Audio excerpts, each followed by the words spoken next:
Okay. We're back. We're back. Hey, guys. It's Trevor Lawrence. Yep. And Thomas Lang. And we are TL TL2. That's Yep. drummer timing. You Yeah. see how tight that was? That was crazy. That was crazy. crazy It was like we were in the core together. Exactly. So today we're going to be talking about, very important issues, drumming health in general, like drumming health, mentally, physically, everything regarding those matters. Yep. You know, when you're practicing, playing, touring, performing, working in general. All the things that can either help you with your performance or that are quite detrimental to your performance. Oh, man. you Yeah. know? So let's call it the pros and contras of drumming. Wait, okay? you mean pros and cons? Pros and contras. A con is short for contra. No, it's not. Bro. Yes, it's short for come contra. On, man. No, Contra, pro and contra. It means for and against. So in contras, so when we say pros and cons all this time, we're saying pros and contras? Yes, it's an abbreviation of contra. Con stands for contra. Wow. Yes. Well, this is me finding that out. We learned something new. So much for what I thought I knew. Yes. Okay, so the pros and contras. 8 years of Latin in school. my Wow. friend. Oh, my Yes. goodness. Yeah. Okay. Well, I trust you. I trust your judgment, bro. Yeah, Google it. Badoosh. Okay, Yes, so sir. here we go. Let's talk about the health benefits of drumming. Okay? Okay. Like drumming specifically, not just any musical instrument. We know, playing a musical instrument is great for your brain development and creating new synaptic connections and all that. We Right. know it's great for, mental health. But let's talk about drumming specifically. Physical stress Physical- reliever. Oh, yes. Yeah. Absolutely. Even just like physical, just strength. Do you know what I mean? sometimes, when you're really mad and you don't want to take it out on your wife, just go and bash it out on the drums? Yeah, well, I would take it out on something else, but it's just LAPD. That was just But anyway, You go to the range? Yeah, I do. I go to the range. That's one stress relief. But drums for sure. No matter what, it always is just a leveling thing and just a clear the head thing. It just brings me back to square one. You know what I mean? It just relaxes me, and because it's probably the thing I've done most in my life, other than breathing and eating. So and sleeping. So it's like it's just this thing that brings you back. No matter what, for me, it always brings me back to a place, especially when I'm super angry or something didn't go right or something. Do you find that playing without pressure, just going into your studio and like starting to play, noodling, and just getting into that, like not only completely takes you out of reality and all the stressful situation, but also takes you back to when you were younger, practicing, learning and being back in that kind of state of mind, that playful state of mind? Absolutely. And I, in my house, in my studio, I only have one set up that's always mic'd and stuff most of the time, just due to space issues. So my son plays every day, and my daughter plays. So when I hear them play, I realize, like, dang, this is what my parents felt like. Right. When I go Are in you there are you annoyed and mad? No, not at all. And I have practice pads. They playing full on drums, no pads on it. But it's fine. But when I go play, it also brings me back to a place of when I was young and come home from school and play it to your favorite record or play to the radio. Right. It's just something that also makes you feel that you're old now, because it's a lot different than it was then. You know what I mean? Yeah. Oh, I know what you mean. Do you still regularly practice? When I'm home for a long period of time, I try to play at least 3 times a week. You know what I mean? A lot of times I'm actually recording, so I get time behind the kit. But I've had some periods of being busy, and there's been long periods of no drums at all because of the production stuff. Right. And where I'm on my rig more than I'm on the drums. So now I told myself like I'm going to start getting that balance back. Do you find that when you're not playing regularly, that mentally or physically something changes? You're missing something? Yeah, I get irritable for sure. It's almost like being hangry. Oh, like, yeah. I'll feel it with myself and catch myself and be like, oh, haven't played drums. You Right. know what I mean? Nobody did anything absolutely, wrong. absolutely. For me, like playing, even if it's working, but just the activity of playing is like meditation. It's so zen for me and so calming and so refreshing always. It's like recharging my batteries. And although I'm investing a lot of energy into it, it's an effort both physically but I feel like it's a mini vacation. If I'm really stressed and angry and frustrated, whatever, and I sit down and play for an hour, it's like I came back from a 1-week vacation on a beach. I completely somewhere. agree, man. Yeah. And and sometimes even the whole experience, like if I have a session away from my studio, the experience of, I know it's nerdy, but I love it. I love cases. I love seeing my cases there. I open them even though I know what's in them. I love seeing my snares in the case. I love, just looking at the drums and having a chart there. You know, it's these things. Totally. You do it so many times, but it just never gets old. Looking at my kits makes me feel good. Oh, dude, I love that. Sometimes, if I'm like editing and stuff and I'm getting frustrated with something or I have to listen to something, I just sit down on the floor here in the studio, like literally right there. I lay on the floor. I look at my drum set from the floor, looking up at it and go, wow. Yeah, because we also remember so that. pretty. Oh, we yeah. remember looking that at was magazines, me as a man. 10-year-old. Yeah. Literally looking at my kit going, wow, look how shiny and beautiful. Or in the magazines before we got the stuff we really wanted. It was like, oh, look at this guy said, one day I'm going to have that. I tell the story all the time. I remember matter-of-factly being in my drum lesson and seeing my teacher, have to, after my lesson, he's going to go do a date, with Freddie Hubbard or somebody, and being like, one day, telling my mom, one day I'm going to get a ticket to go play drums somewhere. And then I remember the first day I said, well, I can't do the gig unless it's business class. Like, it's just such a it's just an everlasting journey. Right. You know what I mean? And it's crazy, man, because you have that period of aspirational, and then you kind of hit a goal, and then it's like, what's the next goal? Right. You know what I mean? Yeah.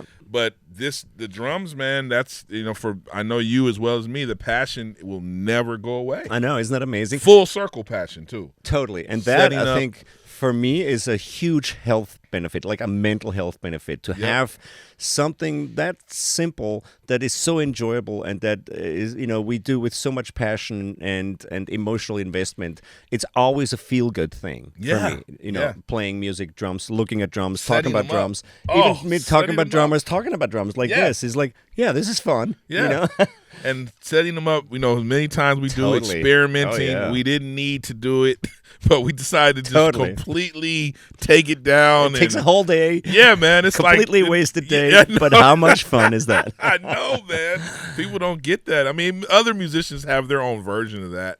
But it's not like a guitar is like one item. Right. What do you do with it? Yeah, they'll fool with their put pedals. Put new strings maybe, on. But, exactly. Get a new pedal or something. It's not the same. It's not the same. When you're actually physically moving this whole huge array of instruments and putting it into different configurations and tweaking with angles and different sounds and cymbals and tuning and whatever. It's a completely different thing. Oh, dude, drummers have a unique skill. If you go build something, drummers going to say, no, that's 10 inches. That's about 14. Yeah, exactly. That looks like about 22 inches right there.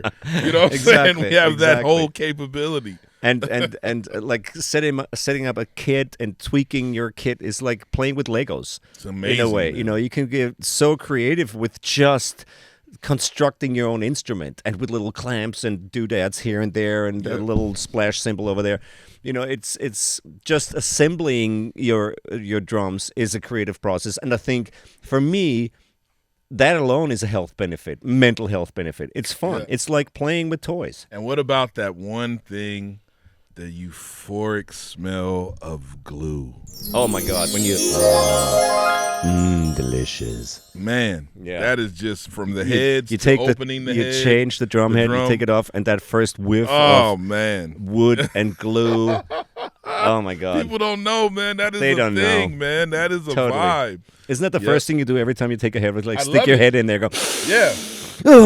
You're like, this is amazing. And then, you get the new head, you put it on, and if it's Remo, it's not going to be warped. So you put it on there, exactly. and you just start that process, man. What a thing. And that beautiful clean drum head. If you have like a new snare head and beautiful white coating, completely untarnished. It's just you look at it and go, oh, that's so amazing, pretty. man. It's just one of those things that.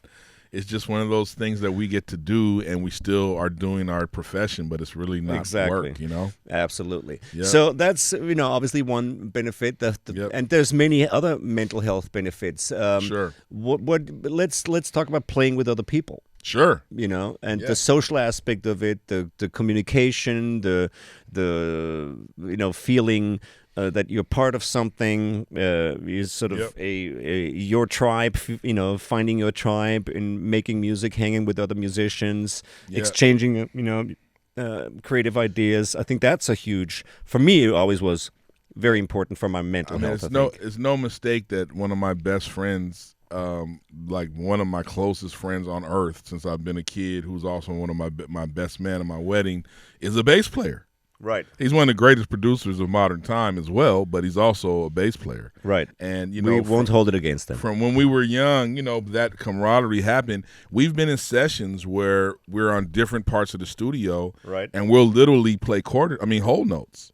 And everybody will be tripping out because we have this connection from playing together 30 years. It's a different kind of lock, and these relationships happen with the other musicians sometimes when you're in bands or you play with people.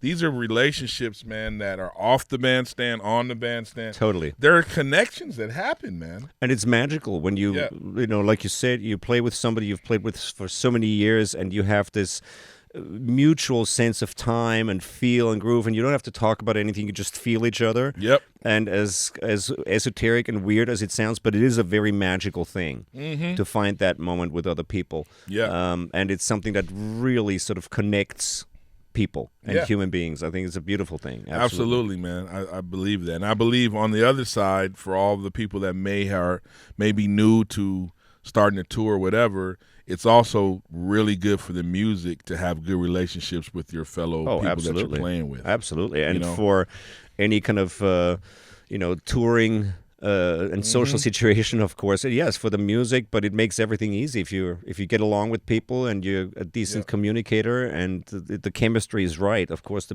music benefits. And by the way, the sound men too, consider them as people that you're playing with. Yes. They're not below you. Unless they start setting up the mic stands before you set up the cymbal stand. But like if you're in a crew, like I literally have a situation that I don't even go out with this artist anymore, but the entire band and the front of house and monitors, we are actual fly to different states to see each other friends. Right. And we have a thread that's been going for probably 7 years. So those are all relationships made on the bandstand, right? And it still stays, beautiful. Since that's gone, Beautiful, yeah, absolutely beautiful.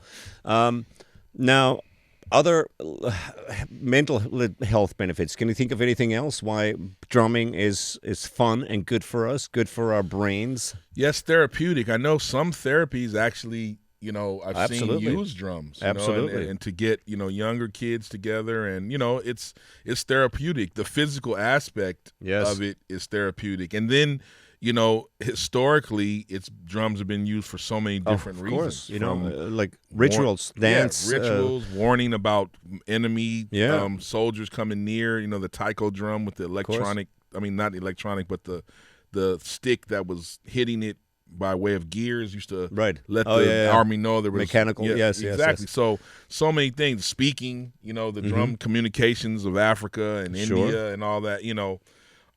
It's highly therapeutic. Even if you're not a drummer, somebody. Of course. Look at all the housewives on Venice Beach in the drum circles. Yeah, exactly. And look at all the drummers that go and are motivational speakers. Absolutely. Yes. Yes. Exactly. Because people can lock into drums. So I see only pros in mental health benefits. Absolutely. When you're drumming or playing on any other instrument. I think it's more. I play other instruments too. I had years of piano lessons as a kid, and I dabbled with bass and guitar and everything. And drums are different. You're involved on a different level, physically and mentally. Yeah. You have the whole limb coordination and independence thing going, and you have obviously the physical aspect of drumming, which is only, the physical aspect is a small percentage of what we do, right? Because most of it is intellectual and mental. It's a very rational thing to deal with independence. It's a learned skill. It's not something anybody does naturally. Right. To play drums with their feet, for example, and coordinate that with hands. Right. It's a very much a super intellectual, rational, learned skill, and that makes up, I would say, 80% of the activity itself. The rest, the other remaining 15%, maybe, are what everybody else is seeing. And that's the physical side of it, you know? And everybody thinks that drumming is strictly physical. It's not. It's the opposite. It's strictly like mental, intellectual. That's really where the effort goes. For sure. I think. And the rest is the icing on the cake, the fun part, the bashing of things, Right. People think it's so easy, and then they try it, and they're like, oh, that's not what I thought it was. It's funny. Vic Firth, Vic himself once said, if you put a clarinet at a party into a corner, nobody's going to touch that. Right. If you put a drum set in the corner at any party, everybody wants to have a go at the drum set. Yeah. It's one of those things where everybody can identify with it. You grab a stick, you bang it. It's so immediate and direct, and it's so much fun. And there's so many people you see, even when you're watching. I notice this a lot when I'm watching, like, all that, those shows about moving to, foreign place, somebody moved to Alaska or moved to wherever. And there's so many non-musicians, and they're going through these houses, and there's a drum set in the corner. Oh, totally. You know what I'm saying? Yeah, it's exactly, crazy, man. Exactly, yeah. So now, great benefits. Let's talk about the physical benefits of playing. Of course, it's physical. It's a workout. Great for your heart. Yeah. It's great for your heart. It is great for flexibility. Yep. For mobility, I think, especially upper body stuff. Yeah. It's good for hand, wrist strength and strength building. Yep. It's cardiovascular. You burn a ton of calories playing if you play with power. I Googled it at one point. I can't remember what it was. And I was actually part of a bunch of documentaries that were made about the cardiovascular effort of drumming compared to other extreme sports. For example, soccer players. And Clem Berg did this whole thing with the BBC at one point. They had him play a show like Full Power, rock show, and they put a heart rate monitor on him and also on a top league soccer player. He burnt more calories during his performance and had a higher heart rate than the soccer player, and he's a healthy dude. Wow, man. That doesn't surprise me though. People don't realize when it gets to certain kind of music, man, and that thing is real. That's exactly. If you play like heavy power rock, metal, fast tempos, double bass stuff. Oh man, metal I know that my heart rate. I did this once was 215. Wow. Which is, the guy who did that with me, and there was a fitness guy and a doctor involved. A cardiologist, he said, this is dangerous for most people. They could literally die at that point. You need to be extremely fit to maintain that extremely high heart rate for minutes at a time. Yeah, that's tough, man. Double bass and the heavy metal guys. That's speed stuff. It's amazing to see that stamina. Those cats playing that especially the old school guys, because a lot of the new guys play very quietly, with fast, triggers, but quiet. Yeah. But old school, that Tommy Aldridge, bro. Oh my God, I just saw him again. One of the shows he did, and he is 70. Yeah, something monster, bro. Monster still playing with his hands. Extremely powerful. Beautiful, and many other drummers at a fairly old age that are still super fit. Yeah. And even Buddy was. Yeah. And, after a quadruple bypass operation, he was still playing and playing incredibly well. Oh, so he really didn't have a heart. That's why I got it. There you go. That's why he was so tough. Exactly. So yes, great health benefits also physically. Let's talk about not the pros, but the cons. Oh, yeah. The contras. The contras. Yes. So let's start with physical contras. Right. I personally had surgery on both my hands. Wow. You can still see the nice long scars on both hands here. Wow. I had full carpal tunnel decompression surgery on both hands and a trigger finger release on this hand. Wow. So I suffered from, and this is clearly a result of drumming for many, many, many years. Mm-hmm. And I think, and I was told by many peers and people that I have excellent technique. Mm-hmm. And I don't blame a lack of technique for the injury. There's a genetic predisposition, Sure. obviously, to this, but it is, according to my doctor, it's clearly a result of playing the drums for right there, decades too. and decades. Yeah, I'm on the early side. I mean, it's not to the craziness yet, but I've definitely have some mild carpal tunnel, and I can feel it. And I also, engage in shooting sports, so there's some extra stuff that I'm doing with my trigger finger or my trigger finger, depending on what I'm doing, and I feel it now. I went to the doctor, and they said, "Hey, listen, it's not crazy yet. You don't need surgery yet, but you have something." And what can it's like we do something more repetitive than most people are going to do in their life. Most people are eating and using a pen or pencil. Yeah. We're doing all these millions of reps and things. Exactly. The shock value of hitting different surfaces. Oh, absolutely. If you play percussion, I mean, there's just a lot of differences that we're doing, Yeah.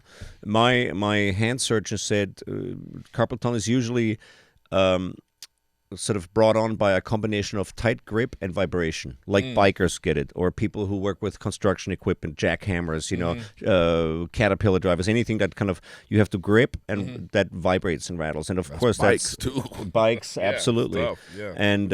And of course, drumming is exactly that. You're gripping a stick, you're hitting something. Every stroke, causes vibration going up your arm and causes that numbness and eventually the inflammation and carpal tunnel and all that.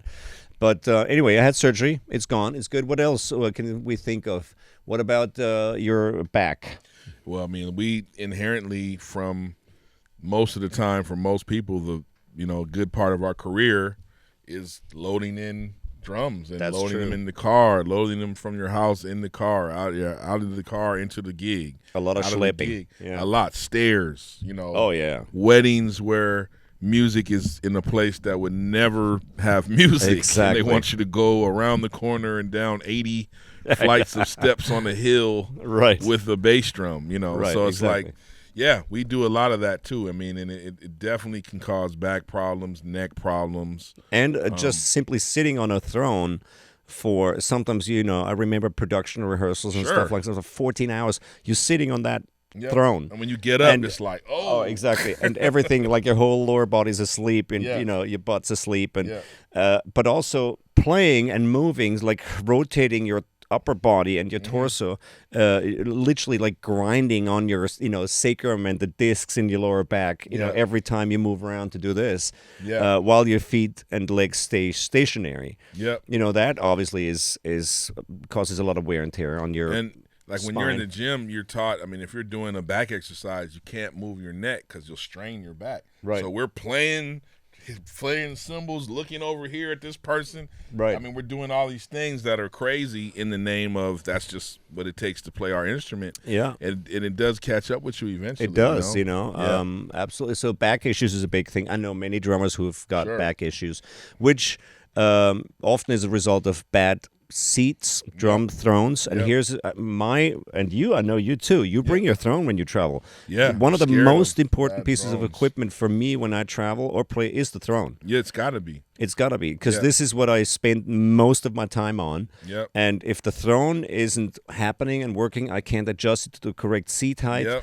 And I don't have a seat top large enough for my butt. Yep. I'm not 100%. I'm going to be in pain the next day. It's going to be difficult to perform comfortably. So the throne is super important to me, and the seat height is super important to me. I need to be able to get it up to the point where I feel comfortable. And some thrones don't go up as high as I need them. Yep. Or they have seat tops that are like 11 inches. They're made for children. Yeah. They're made for tiny little butts, not for an adult man. And me personally, I don't like rocking, so I don't like the hydraulic. I hate those I gotta hydraulic have the ones. twist, or I can't do. I have to have like hydraulic. a spindle, firm. I hate the bouncing. It's actually worse for my back. People say, "Oh, it's so good for my lower back," and I'm like, no, it's the opposite for me.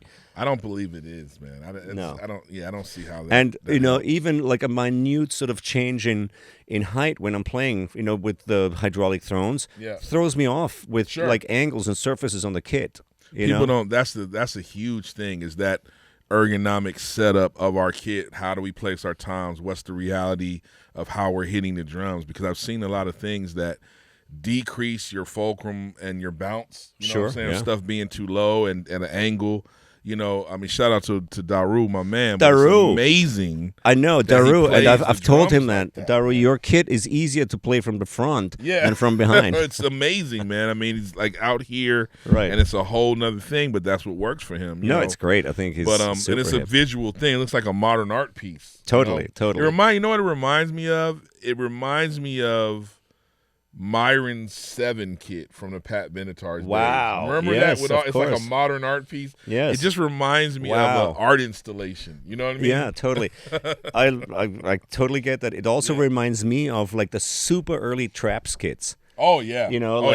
Super early like Sid Catlett, Yeah. Baby Dots type Yeah. bass drum with some wood blocks, and there's a thing over Sid here. Catlett. There's another Yeah. thing over here, and you can't go and do all the crazy Right. fast chops. You Right. have to reduce everything to gung gung Yeah. bop boop doo Yeah. ging boom boom dick diggity. It's all like over here and over there, and it's so random and cool. And I Yeah. love the way that it influenced Daru's style and how it's he like an artistic thing too. very Yeah. cool creative Yeah. choice. So yeah. Yeah. But not easy to play because you see him lean like that way, and it's, Yeah. it's probably not easy on the spine either. Yeah, he's got, he has this thing. I mean, and then he plays. Does he play? Yes, he traditional plays or not? traditional. He plays traditional. Yeah, I mean, and that's another thing. Like just the match versus traditional in general. That snare drum height. Some people don't angle that snare if they're Right. playing traditional, so they're doing this way. Oh, I mean, if you look at even the old Gatson clips. He's how cool is that? lowering the stick. Like he's Pop! doing, he's hitting it with it's like amazing, man. I know, and you can't Yeah. even see it. It's so fast. Yeah, Yeah, I know, man. It's like, where does that come from? I don't see the hand actually move. I know, hear man. it, but it's not moving. Crazy. It's so cool. Everybody has their little thing. I mean, I think that's, we get injured and, it's hard to not, if you're doing this for extended period of time. I mean, Right, exactly. That's just how it is. So back issues, just a word of advice and something that works for me is you have to sit with your hip joints higher than your knee joint to avoid back pain. And they have to be obtuse angles between your upper leg and lower leg. Yep. And between your upper leg and your spine. Right. As long as everything's in an obtuse angle, you're going to be fine. And Yeah. you're going to be at the right distance from the drums, and A you're lot not of hurting people your are doing back. right angles, man. I know. not good. It's not It's good. terrible. And That's- some are doing or even low, even like lower, yeah. like acute angles. Yeah, They sit man. so low that it's like the knees are kind of at nipple height. And you then know? people are doing the snare drum way below your height of your thigh. Get it together, You know what I mean? people. It's like- exactly. How do you hit a rim shot like that? I know, it's like- bizarre, yeah. I don't get it. Really bizarre. Yeah. And it's strange unless you're Daru. Right. Then it's cool. And he's also tall. I mean, so his arm length is a little different than the average person, Right. but his setup is definitely unique. I mean, it's unique. Yeah. But then there's also people that have gigantic amounts of toms where Sure. it ends up taking the same. It's kind of the same thing. It's more drums, so we don't look at it like that. Right. But placement wise, I mean, remember back in the day where you'd have your top row, then another Oh, row, yeah. and then your floor toms. Exactly. Like some of those vintage catalogs. Oh yeah, that are and those floating around. a lot of those guys sit low too. Yeah. and playing up Yeah, here man. all the time. I think Nico does. I think Oh, Iron yeah, Maiden. absolutely. He has a huge, everything is almost a. Steve Smith used to Yeah. sit super low, like early, like Journey days, and Right. that era, and super low traditional grip, and Tom's like really high up Mm-hmm. Yeah. here, so that it's difficult different. and hard for your shoulders and your lower back. Yeah. Tommy Aldridge, Yeah, too, oh, is yeah. super low. Sometimes we're fighting against the physics part and making it harder Sure. to achieve, bounce and helping, Right. and then that makes us work even harder and some of those issues happen, Right, exactly. So back issues. What else? What else are the contras? Well- physically. Hearing damage. What's that? Yeah, I mean, I'm Exactly. with you, man. Yeah. I remember I used to, before I had a tube put in my ear because my ear was building up like fluid. Yeah. And I remember previous to that, like some of my monitor guys would be like, "Hey man, come here," and it would be like the right side was like 7 dBs higher than the left side, Sure. and I never thought of. I was like, "Oh, maybe the ears or the ears themselves, the in-ear monitors are off, or maybe it's something of their balance." It was really my ears, right? Man. Sure. And as soon as I got the tube put in and released the fluid, it's like my stereo image went crazy. Oh wow, you're lucky. I was always very careful with my hearing and always wore protection and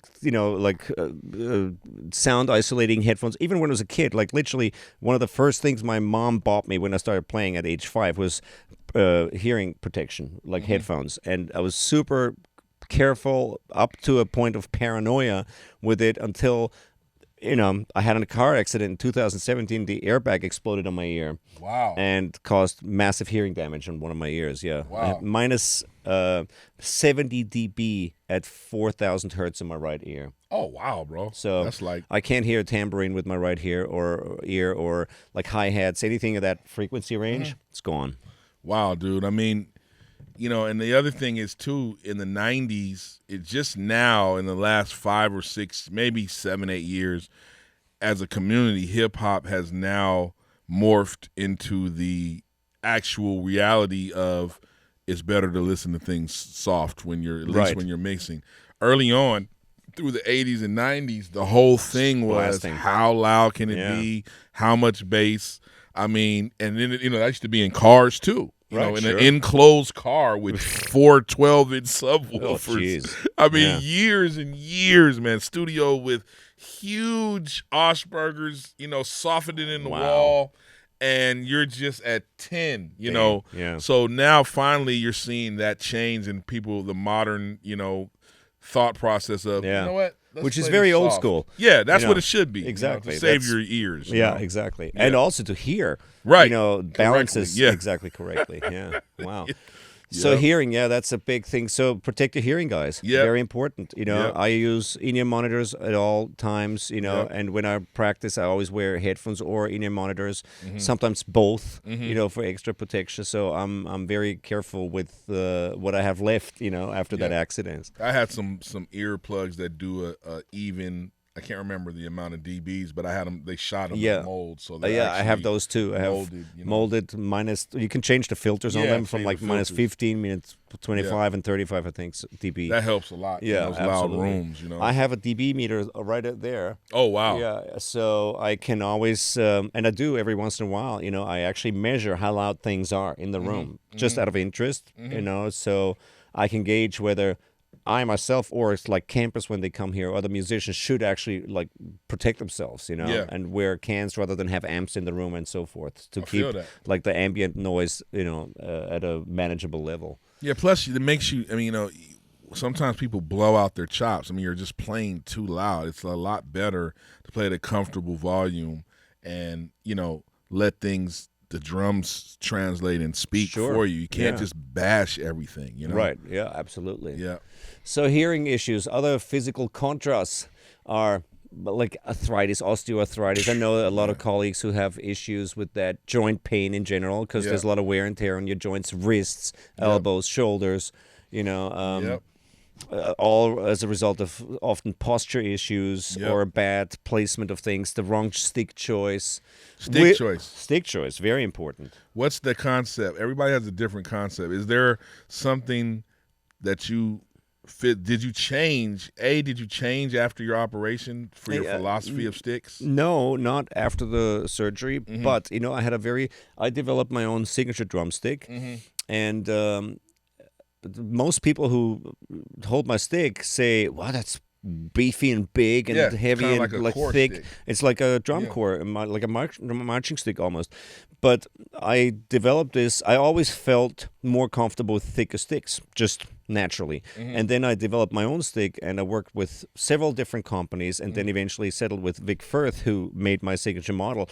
But through conversations with all these different developers, and then with Vic and Neil Larive at Vic Firth, I learned a lot about stick design and industrial design in general. They did put a lot of money and research into finding out what the best diameter for a stick should be for the activity of playing the drums.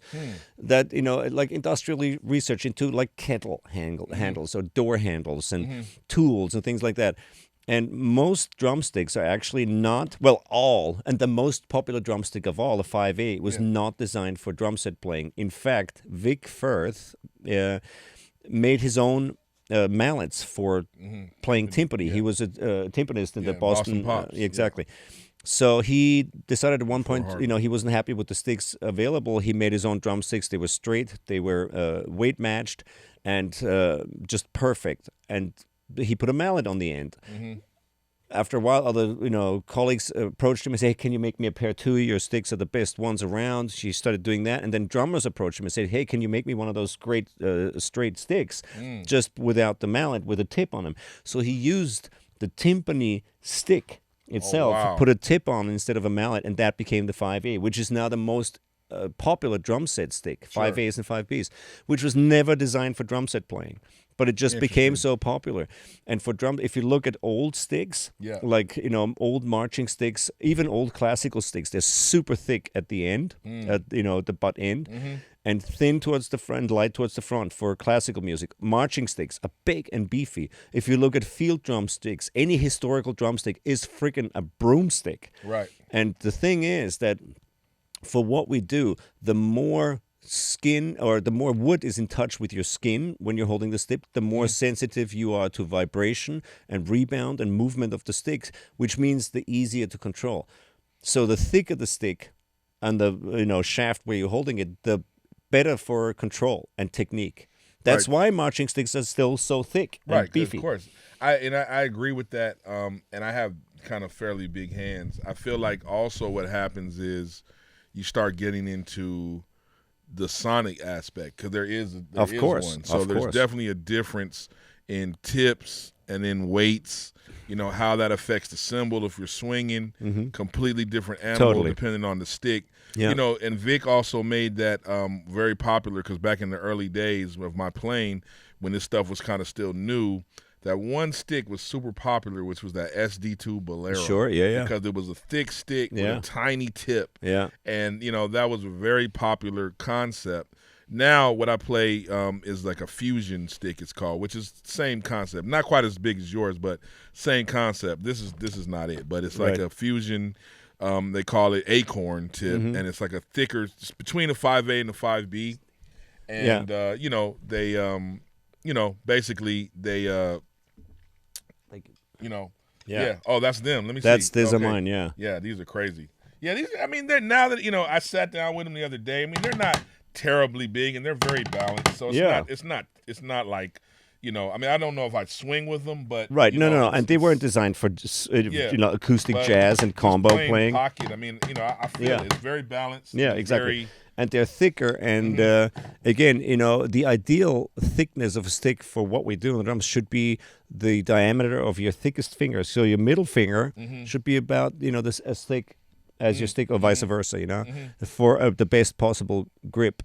So anyway, that's awesome, man. No, I get it. Make sure that you choose a stick that's right for your hand and for the music you play, the sounds you want to get. I find that my beefier stick is very dynamic. It sounds great.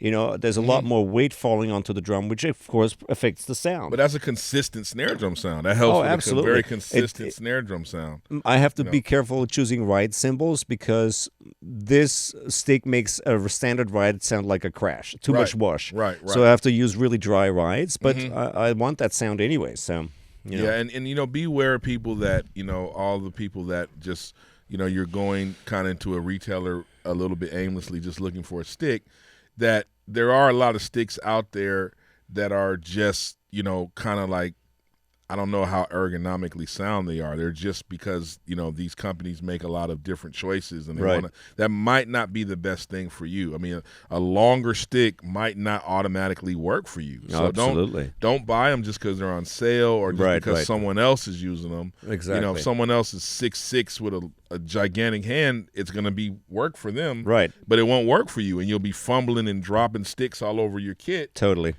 So exactly. just word to the wise. Exactly. So stick choice, make sure, because that affects obviously also your joints, wrists, power, reach, and all that kind of stuff. So what about ergonomics, like snare height, hi-hat? Very important. Yeah. Very important. Like I said, seat height, snare height. Where do you have your snare in relation to your belly button? It depends on the snare drum, but I don't know why it does, but it does.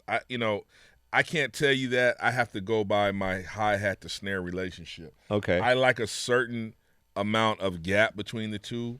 If it's too close, if the hi-hat's too low for me, it affects my stroke and my time. Of course. And I like there to be a little bit of a gap. So it just depends on it also depends on what I'm on. Like if I'm on a 4-piece vibe, completely different than if it's a big fusion kit. Sure. Completely different if it was a jazz kit. Right. So I can't go by – I couldn't just tell you right now. I'd have to just show you by feel and relation. But I know the relationship between my hi-hat and snare has to be right, or else it doesn't work for me. You know yeah. But your snare is higher than your leg, clearly. Yeah, because I got to be able to hit a rim shot. Exactly. And for sure. And if I'm playing jazz on an 18 bebop kit, it is going to be a little angle because I'm all traditional. Right, sure. Exactly. Yeah. What about other physical contrasts, like whiplash?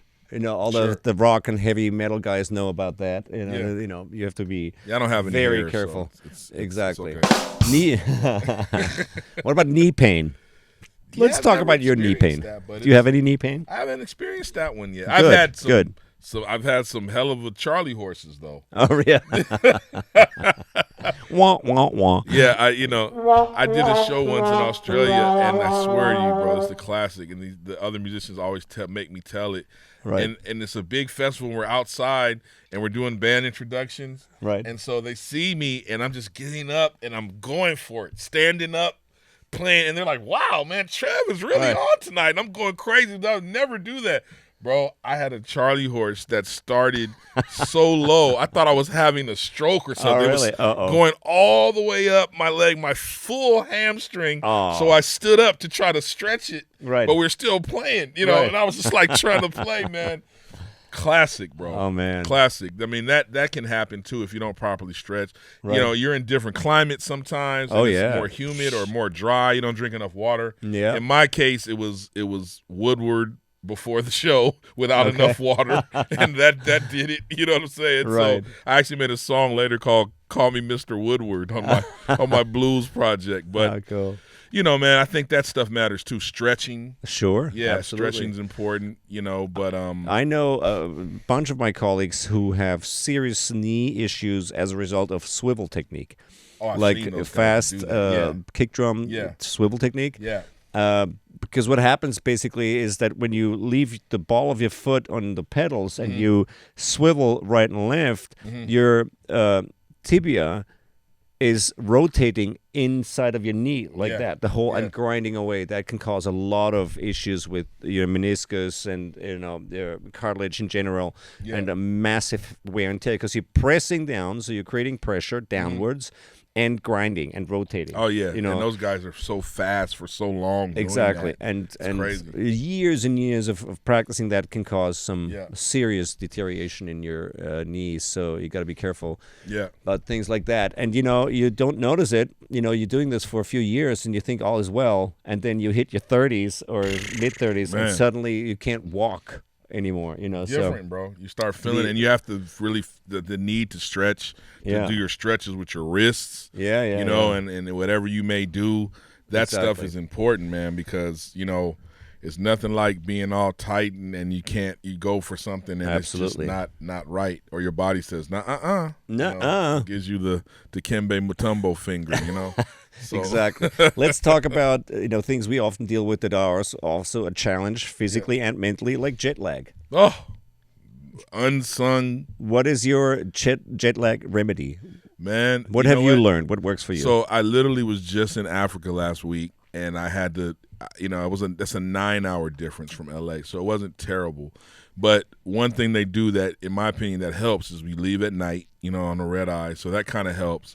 But the thing that helped me was I didn't have to play for about 3 days. So I stayed on my regular LA time and went to sleep whatever time I felt naturally. Right. And then I had to get on their time for the gig. But if it's a situation where you're just going there, and the worst, as we all know, one of the worst is Japan. Because you get to Japan and it's a complete Upside shift down, yeah. of day and night. So by the time you're ready to do your second set, I mean, you're literally, playing at 4 a.m. for your body. Absolutely. And the only thing you can do is try to sleep. I mean, you don't want any Brittany Griner issues, so you're not bringing nothing with you to another country. Nope. So the only thing you can do is try to really make a physical effort to get some rest. Even if you're not able to sleep, you can at least lay in the bed. When you're going to a place for the first time and you're young, the inclination is I want to party, I want to go do this. Right. And my whole philosophy with jet lag is we're here for a gig. So let's make sure I'm the best I can be for that first. Right. So however I can relax or whatever to try to make sure I'm good for the gig. Right. Coffee is our friend. Right. Coffee's our friend. Definitely our friend. Walking, maybe working out, treadmill. I mean, that's all our friend. Absolutely. That helps. What's your remedy for jet lag? So I have done so much research into this because I suffer from jet lag, obviously, quite severely, and I travel all the time. My work is literally in a different country almost every day sometimes, with lots of flying in between. And even an hour time difference, according to all the medical research, does affect you. Your circadian rhythms obviously are affected by that, very much so. Yep. Not only your sleep cycles, but your digestive cycles and everything, the whole circadian rhythm, metabolic cycles and so on. So it depends on where you eat, what you eat, when you eat, how much you sleep. So I have learned that per hour of time difference, it takes about a day to adjust. So 9-hour time difference to Lagos, for example, or also, like Europe, Central Europe, whatever. Means 9 days of adjustment. Wow. So 9 days you'll be out of whack with your sleep and circadian digestive cycles, and then you adjust it. And often after 9 hours you have to go back. Sure. So that's another 9 days of not sleeping well. And then you go somewhere else, 7 hours time difference. It takes you 7 days. You go back, another 7 days of adjustment. So I've been in jet lag for years. And I find, and according to people who do this all the time, like pilots, commercial airline pilots, or flight attendants and so on.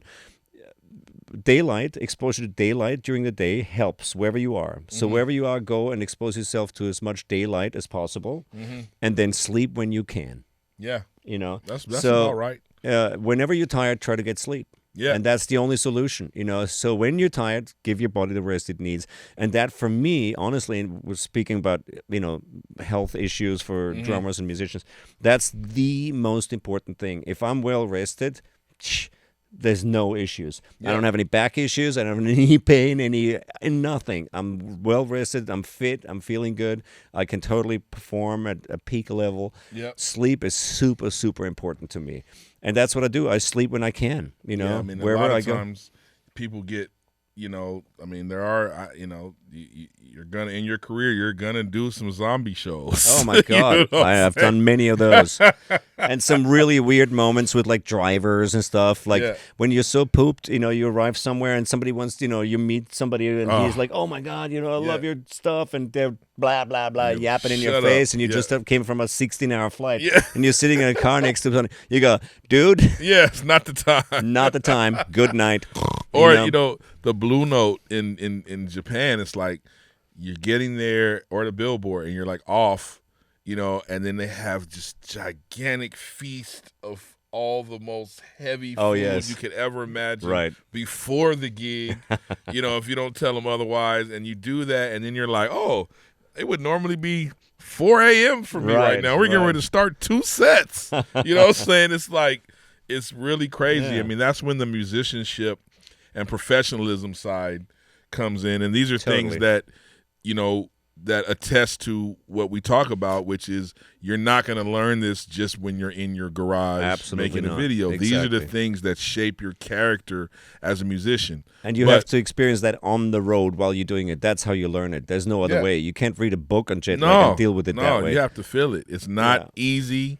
I have a thing in my family where I call it jumping into tour mode. Like, it's tour mode. If we go on a vacation and I'm driving, like over Thanksgiving, we decided to come home early from New Mexico. I just did a 12 hours straight. back to Right. back, boom, let's Yeah. go. Wow. I'm jump into tour mode. Yeah. You know, because your mind, you learn this thing how Totally. to control your body because we're out there being prepared for our work. We got to be professionals. Absolutely. You know? How do you deal with like extremely long flights? Like I think we're at a point in our careers and lucky to fly mostly business or Right. first to gigs, but sometimes you've got a flight that's just an economy flight, Yeah. and you have to get out and perform at a peak level. Yeah. That's I find challenging sometimes. Also, Super. sleeping on different mattresses every night in different hotel rooms. Yeah. That is a challenge. That's tough. And I personally I can't sleep on buses. See, that's my best. Oh, Buses and that's planes my are my worst. best sleep. That's- Probably because I had to. Like, Right, an right. adaptation. If I can't sleep in a moving bed. That's as simple as that. Any kind of thing. Also, I'm sensitive to noise and light, and people wandering around, in the bus, lights on and off, and laughing and loud music, and then the whole thing moving the whole time, Right. and the bus parking and reversing. Yeah. No, I can't do. You know what, man? That's that bus idling and moving down the road. Those vibrations are Right. super relaxing Oh, for that's me. good. Good for I you. throw on my AirPod Maxes because they, unlike the regular AirPods, those AirPod Maxes cover your ear, and when you put the noise cancellation on Right. those, lights out. Yeah, I also like to stretch in bed. I'm like a starfish in bed usually, and in those coffins in the Oh, yeah. backline Definitely, I nightliners. fell out a few. Oh yeah, Medium yeah. highs. Oh, yeah. I can't say I've fallen out of a high because I probably would have broke something, but a Right. medium definitely Like had if there's my share a of two falling stories, out. you prefer the up or the down? I prefer the up Okay. because in my mind I know I'm not going to allow myself to fall over. Okay. But in some of the medium ones, I've definitely. Oh damn! And it's too late. You're on right. the ground. I always prefer the lowest one because it's closest to the ground, which means less shaking and vibration. The higher you are, the more and that's you what feel I'm the like effect that. of the Yeah. driving. And also, if I fall out, I don't fall so far. No, you're right. If you fall out, you didn't. And it's easy to get up in the morning too. The problem I have with the bottom is that everybody stacks their shoes Oh, on the yes. bottom, so Ooh. you're getting hit in the mouth with something all the some time. But funky you know, aromas. But it's like, dude, that's so funny because that's like so different in our touring experience with what we like. But I mean, at the end of the day, it's just whatever you need to do to get fresh for the gig. to Sure, be right, exactly, you know? exactly. So let's talk about. We covered jet lag, sleep, Yeah. of course. For Yeah. me, that's the most important. Let's talk about the scary things, Oof. like the scary mental and Oh, yeah. emotional things in regards to touring, performing, things like stage fright, anxiety, click phobia, Yeah. red Yep. light phobia. Yep. Mistake like recovery. Yep. How to prep mentally and physically for those situations. Click PTSD, yo. I mean, Right. it's a thing that you have to work into. A lot of times when you're first starting out, rehearsals, we have to remember rehearsals are controlled environments with mostly just us in the room, right? Right. People playing and maybe a few executives or whatever, management. Right. But, when you get on the show, there's that energy and the adrenaline that's going to naturally happen. Right. So if you're in a click situation, like I will not do a click situation unless they're ears. Has to Right. be ear. I'm Yes. not going to allow course, yeah. some noise to happen that I wasn't aware of and then I'm off. I'm not going to do that. So even if it's me making sure I have a little whatever it is, I have to have ears if it's a click Right. because I want to be the closest to that as I can. But, if you're first starting out and you get to a situation, it's like, okay, we've rehearsed. Now it's the show, the click's going. You never heard, this many people scream, which can Right. eclipse a lot of stuff. Maybe your ears weren't in far enough, so you're still hearing that, and you get off. The worst thing to do is to panic at that moment. As backwards as that sounds, but you have to keep it together because you can recover from that. Yeah. But if you just let it get you, man, it's over. Oh, and totally. you're the anchor for everyone.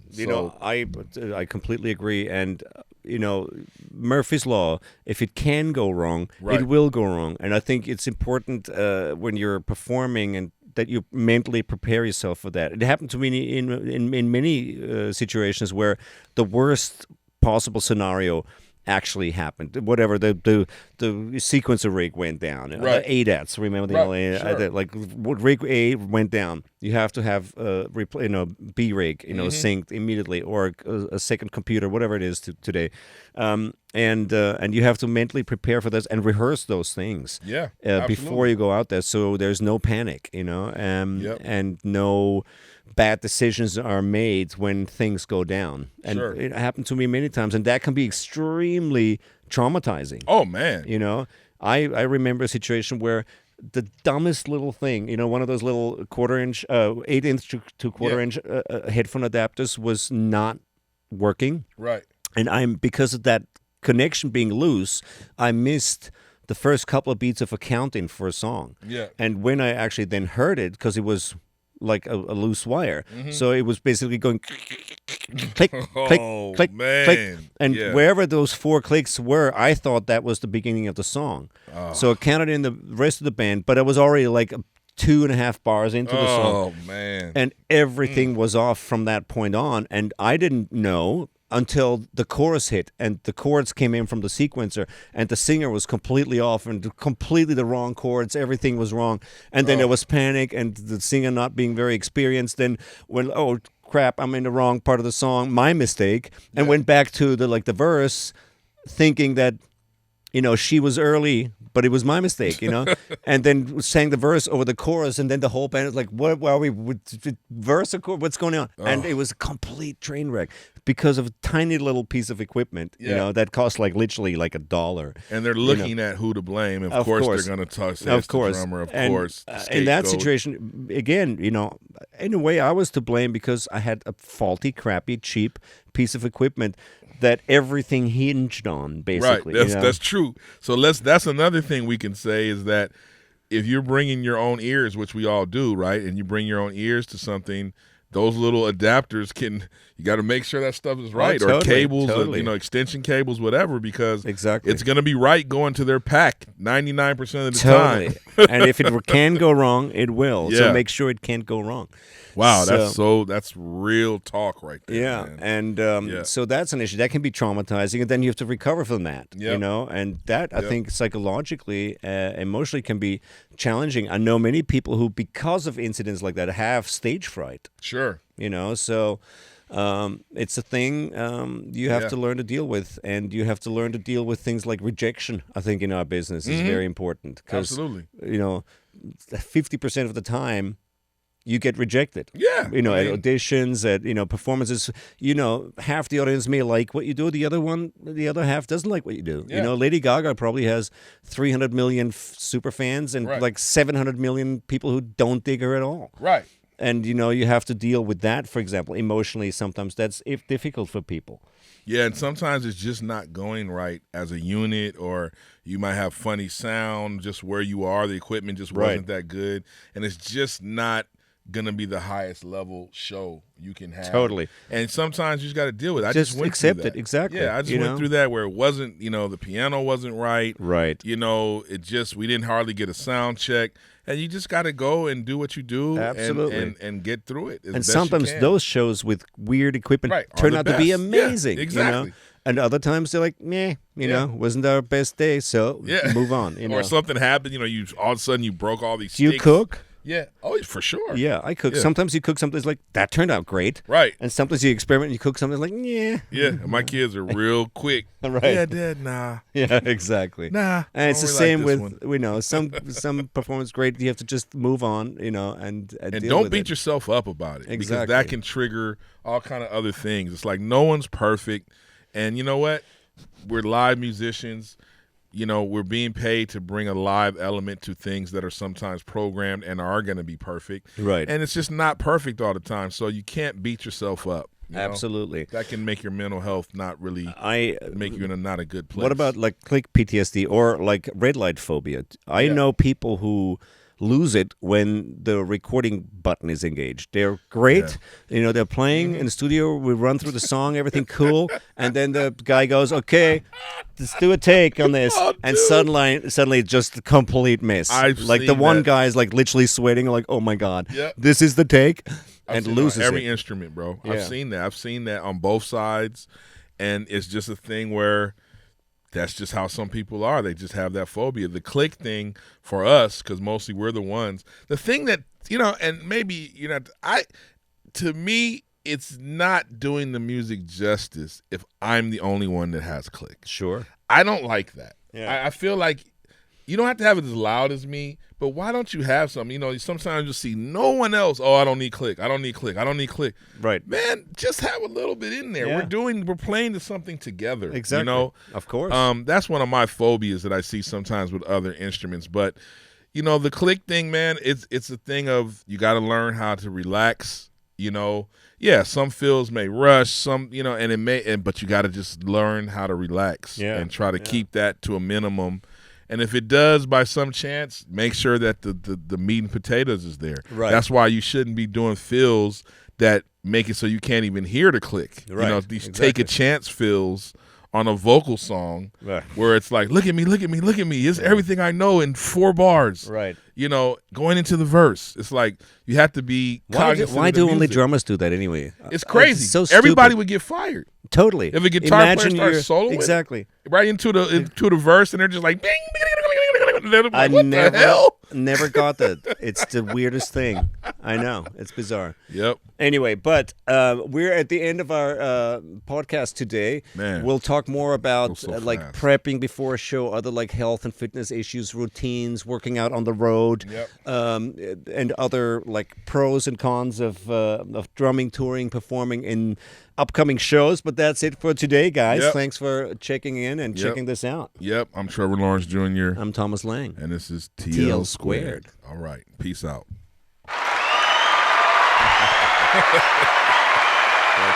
TL squared. TL squared. TL squared. TL squared.